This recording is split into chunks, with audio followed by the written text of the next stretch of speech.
जय हिंद। मैं अंकित, आप सबका एक इंग्लिश में बहुत बहुत स्वागत है। बहुत बहुत। और हमारे राजा आ चुके हैं अयोध्या में, और हम अपने राजा का प्रतिनिधित्व में, हमारी उनकी पूरी प्रजा खुशहाल है, हम सब खुशहाल हैं। ठीक है। पहले मैंने दो लिख रखा है पहले से ही। Can not hold a candle to burn one's boat. पहला क्या है? Can not hold a candle to. इसका मतलब होता है कि कोई काम बहुत अच्छा पहले हम कर चुके हैं और अब वो अच्छा नहीं कर पा रहे हैं, या फिर कोई ऐसा चीज जो पहले अच्छा हो चुका है अब वो नहीं हो पा रहा है। जैसे मान लीजिए हम लेते हैं रोहित शर्मा को। Rohit Sharma can not hold a candle to his previous forms. मतलब कि रोहित शर्मा अब वैसा उतना अच्छा नहीं खेल रहे हैं जितना पहले खेलते थे। तो इसका मतलब क्या होता है? Can not hold a candle to मतलब, इसका मतलब होता है कि कंपेरेटिवली उतना अच्छा नहीं होना। ठीक है, मतलब कंपेयर कर रहा है कि अब पहले जैसा अच्छा नहीं है। दूसरा क्या है? Burn one's boat. इसका मतलब क्या है? इसका मतलब है कि खुद की पैर पे कुल्हाड़ी मार लेना। ठीक है, खुद की पैर पे कुल्हाड़ी मार लेना। जैसे मान लीजिए कोई अगर ऐसा यूज कर रहा है कि बर्न वंस बोट, मतलब जैसे मान लीजिए आप इसका इसी को अर्थ में समझाते हैं। ठीक है, हालांकि एग्जैक्टली नहीं निकला फिर भी समझा रहे हैं। जैसे नाव से कोई आया और फिर वो नाव जला दिया, तो अब वापस जाएगा कैसे? कोई नाव से चल के आया समुद्र के इस पार या नदी के इस पार, उसने नाव जला दिया, तब वो जाएगा कैसे? मतलब ये हम इसका शाब्दिक अर्थ बता रहे हैं, एग्जैक्टली अर्थ नहीं है। एग्जैक्टली अर्थ थोड़ी ऐसा होगा। तो मेरे कहने का मतलब है कि अपने पैर पे कुल्हाड़ी मार लेना। इसका मतलब क्या है? मतलब अब रिटर्न का कोई मतलब नहीं है। No means of return. ठीक है। मेक वंस फ्लैश क्रिप, ये नॉर्मल सा है। मेक वंस फ्लैश क्रिप, इसका मतलब है किसी को डरा देना। सिंपल सा है। ही मेड मी फ्लैश क्रिप, मतलब उसने मुझे डरा दिया, बहुत ज्यादा डरा दिया। ठीक है। अगला क्या है? Herculean task. हरक्यूलियन टास्क काफी यूज होता है। ठीक है, तो इसको आप ऐसा ना समझे, ये सब उतना यूज नहीं होता है। ये सब तो नॉर्मल है कि ही मेड मी फ्लैश क्रिप, ये उतना यूज नहीं होंगे। लेकिन हरक्यूलियन टास्क यूज होगा, ऐसे होंगे यूज। हरक्यूलियन टास्क, इसका मतलब आप बताइए क्या होगा? तो मिटा लेते हैं, है ना, कुछ तो आपके लिए रहना चाहिए। हरक्यूलियन टास्क में इसका मतलब होगा, हरक्यूलियन टास्क किसको कहते हैं? इसका मतलब होता है कोई ऐसा काम जो बहुत ज्यादा एफर्ट ढूंढ रहा है। जैसे this work is very difficult, it needs Herculean task. जैसे ये काम बहुत डिफिकल्ट है, this work is very difficult and it needs Herculean task, मतलब इसके लिए बहुत ज्यादा मेहनत चाहिए और बहुत ज्यादा एफर्ट चाहिए, तब जाके वो कंप्लीट हो पाएगा। अगला है helter. Helter skeletal. Helter skeletal, देखिए इसका अर्थ नॉर्मल सा है कि बिना मतलब का इधर उधर करना, और वो भी रैंडम तरीके से, मतलब एक प्रॉपर तरीके से नहीं, इधर उधर फैल जाना। जैसे हम समझा रहे हैं, जैसे children are running helter skelter home, या फिर ऐसा। ठीक है, children are running helter skelter in the home, मतलब कि जो लड़के हैं वो यहां वहां बिना मतलब का दौड़ रहे हैं। हेल्टर स्केल्टर का मतलब क्या होता है? यहां वहां, और वो भी किस तरीके से समझाया है? यहां वहां करना, लेकिन वो एग्जैक्टली कोई ऐसा कोई क्यू में नहीं होता है। क्या होगा? कुछ नहीं होगा। हेल्टर स्केल्टर का मतलब होता है यहां वहां बिखरा हुआ। हाँ देखिए, बिखरा हुआ नहीं याद आ रहा था, बिखरा हुआ गाना इतना अच्छा याद नहीं आ रहा था। ठीक है, इसको आप यूं समझ सकते हैं कि बेचैनी में रहना, लेकिन बिना मतलब का। ठीक है, सेट द रिकॉर्ड स्ट्रेट, इसको ये बहुत अच्छा है कि सेट द रिकॉर्ड स्ट्रेट। इसका मतलब होता है कि let me set the record straight. इसका मतलब होता है कि जा रहा मैं सब कुछ ठीक कर देता हूं। बहुत ज्यादा इधर उधर लोग बात किए हैं ना, जैसे मान लीजिए कोई दो लोग अपने में बुराई किए हैं, या फिर तो वहां पे आप यूज करेंगे कि let me set the record straight, हम जाके सब क्लियर कर देते हैं। ऐसा कुछ है ही नहीं, वो लोग झूठ बोले हैं। ठीक है, लड़के वाले आके बोलेंगे वो शादी कट गया, okay let me set the record straight. जैसे किसी का शादी कट गया, वो क्या बोलेगा कि मैं अभी जाता हूं लड़के वाले के घर, बोलूंगा सब बता दूंगा। I will set the record straight, मैं सब ठीक कर दूंगा, मैं सब ठीक कर दूंगा। गुड समैरिटन, ये बहुत अच्छा वर्ड है, और ऐसा इंसान आप बनिए।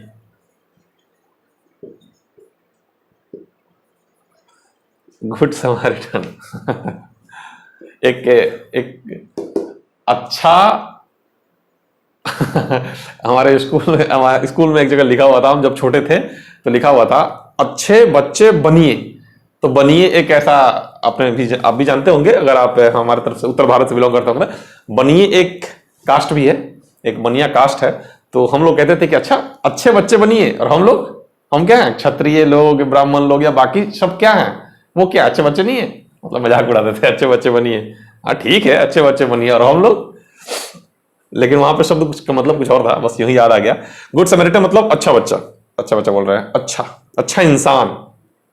कोई इंसान जो दूसरों की मदद करता है। समैरिटन का मतलब होता है, समैरिटन का मतलब होता है जो किसी की मदद करे, गुड समैरिटन। ठीक है, जैसे I met a good Samaritan today, I met a good Samaritan today. ठीक है, मतलब मैंने एक बहुत अच्छा इंसान से मिला हूं जो बहुत हेल्पफुल है। बैड ब्लड का मतलब क्या होता है बताइए? बैड ब्लड मतलब गंदा खून, बात खत्म हो गया। बैड ब्लड का मतलब होता है कि माहौल खराब कर देना, लड़ाई झगड़ा कर देना। अगला देखते हैं क्या होता है। To go to the whole hog, अगला क्या है? बैड ब्लड का मतलब यही होता है कि किसी को गुस्सा दिला देना या रिश्ता खराब कर देना या फिर तीखापन ला देना। उतना जैसे दो लोगों के बीच में बैड ब्लड हो गया, मतलब थोड़ा सा मुंह फुला फुली हो गया, बिगड़ चुका है थोड़ा बहुत। अगला क्या है? To go to the whole hog, to go to the whole hog, इसका मतलब है कोई विशेष इसका यूज नहीं होता है। Go to the, he went to the whole hog मतलब वो उसने सारा काम कंप्लीट कर दिया। He went to the whole hog मतलब कोई भी काम को पूरा खत्म कर देना, वही है इसका। इतना मतलब आता नहीं क्योंकि इतना ज्यादा यूज ही नहीं है इसका। ठीक है, बस ये परेशान करने के लिए से चीज को देता है बार बार। आप समझ लें, go to the whole, whole का मतलब ऑलमोस्ट होता है ना, ऑल, ये पूरा, तो होल का मतलब ऑल। तो याद रखें आप कि कंप्लीटली किसी चीज को कर देना, खत्म कर देना। ठीक है, ये आसान है। लेआउट, ये आपको आसान होगा याद करने में। ऐसे देखिए, ले आउट हम अलग लिखेंगे कि फ्रेजल वर्ब है, लेकिन एक वर्ड भी होता है ले आउट। इसका मतलब ये साथ में रहेगा। इसका मतलब होता है, ये एक मीनिंग हो गया, ये एक फ्रेजल वर्ब हो गया।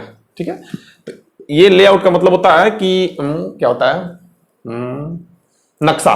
जैसे किसी मकान में आप काम कराएंगे ना, तो पहले उस मकान का, जमीन का मतलब किसी जमीन पे आप घर बनाना चाहते हैं, तो उस जमीन का पहले लेआउट निकलेगा। तो उस लेआउट का मतलब क्या होता है? नक्शा। अच्छे बच्चे बनिए। लेआउट का मतलब, ये लेआउट का मतलब होता है क्या होता है बताइए? इस लेआउट का मतलब होता है एग्जीक्यूट करना। इस लेआउट का मतलब क्या? नहीं, लेआउट का मतलब एग्जीक्यूट करना नहीं होता। लेआउट का मतलब होता है ज्यादा खर्चा करना। माफ कीजिए, माफ मत कीजिएगा। लेआउट का मतलब क्या होता है? ज्यादा खर्चा करना। ठीक है,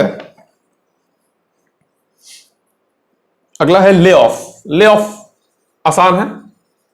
ले ऑफ का मतलब होता है कहीं नौकरी से निकाल देता है ना। हाँ, नौकरी से लोग निकाले जाते हैं, एक साथ बहुत सारे लोग का ले ऑफ हो गए, नौकरी से वो लोग निकाल दिए गए। ठीक है, तो वो ले ऑफ होता है। ठीक है, लेआउट का मतलब क्या होता है? ये लेआउट का मतलब होता है नक्शा, ये लेआउट का मतलब होता है खर्चा करना ज्यादा, टू स्पेंड, बहुत ज्यादा खर्चा करना को लेआउट करते हैं। ये ले ऑफ का मतलब होता है नौकरी से निकाल देना, छटाई। अगला है spill the beans. Spill the beans का मतलब होता है कि स्पिल द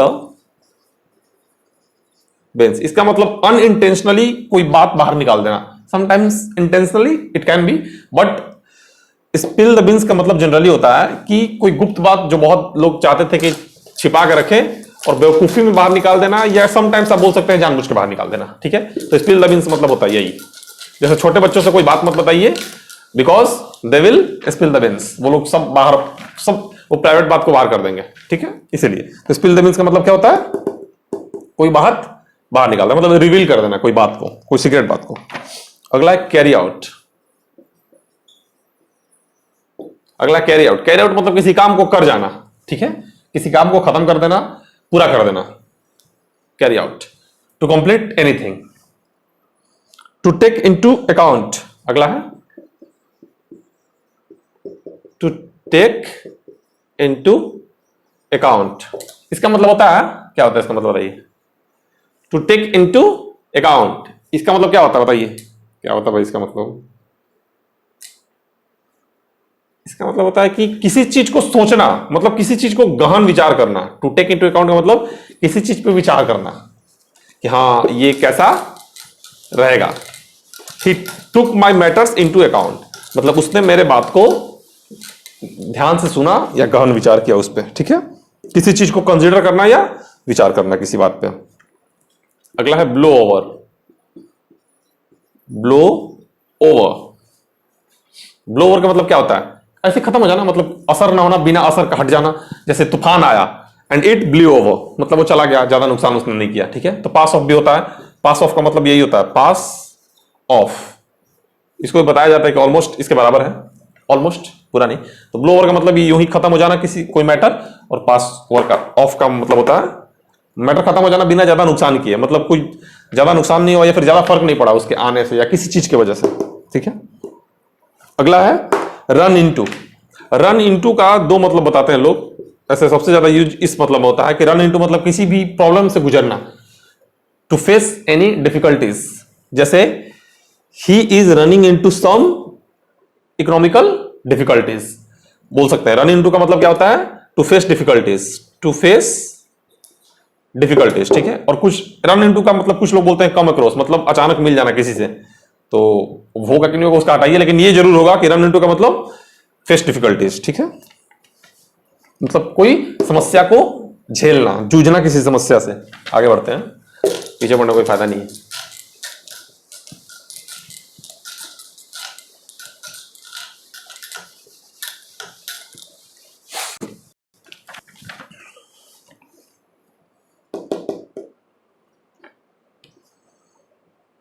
आगे भाई, ब्लू आइड बॉयज, ये डेरोगेटरी वर्ड है, इसको डेरोगेटरी बताया गया, उतना ज्यादा यूज नहीं किया जाता है। Blue eyed boys, blue eyed boys, हालांकि इसको रखा गया, इसका मतलब होता है फेवरेट, कोई फेवरेट आदमी या फेवरेट बॉयज तो लिखा है तो कोई फेवरेट होता है, ठीक है। ब्लू आइड मतलब आंखों का तारा, लेकिन डेरोगेटरी वर्ड है, जनरली इसको लोग पॉजिटिव केस में यूज नहीं करते हैं, पॉजिटिव केस में यूज करने से बचते हैं, ठीक है। अगला कौन सा है? ड्रॉपिंग नेम्स, ये भी हल्का है। ड्रॉपिंग नेम्स का मतलब होता है, कुछ लोग आपने देखो फेंकू, जो फेंकते हैं उसको लपेटना होता है।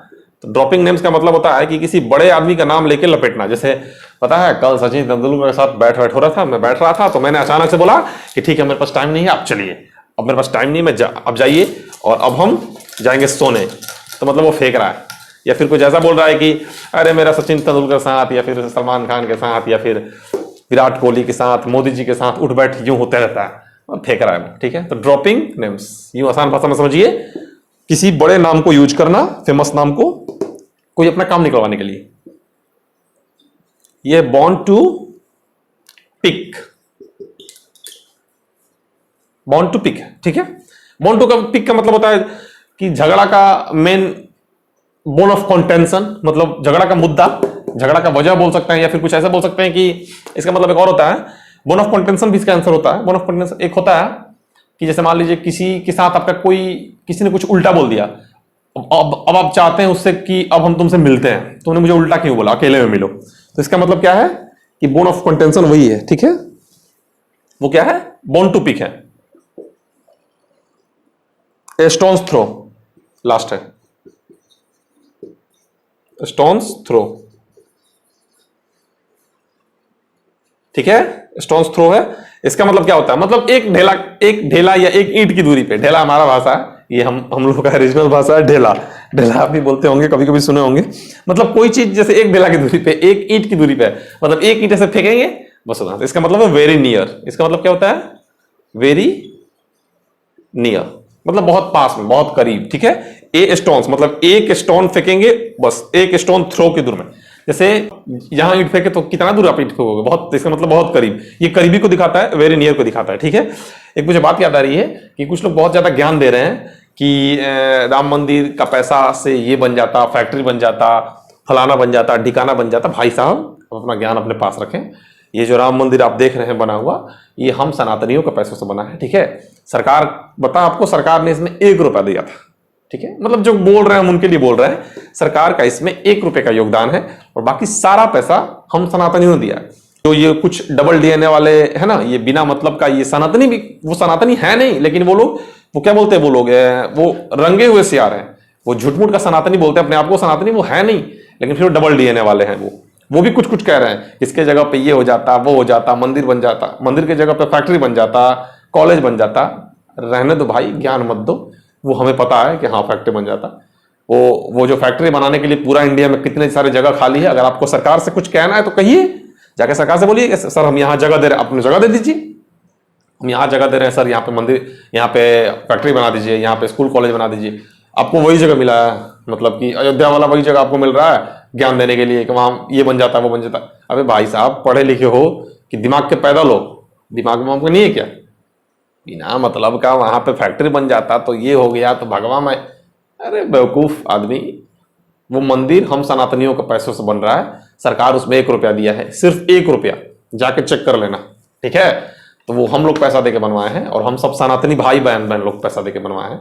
और कुछ जो सनातनी का झोल पहने हुए ना, वो तुम लोग और ज्यादा नुकसान करते हो, ठीक है, अपना नुकसान कर रहे हो, हम लोग का कुछ नहीं बिगाड़ोगे तुम लोग बिना मतलब का।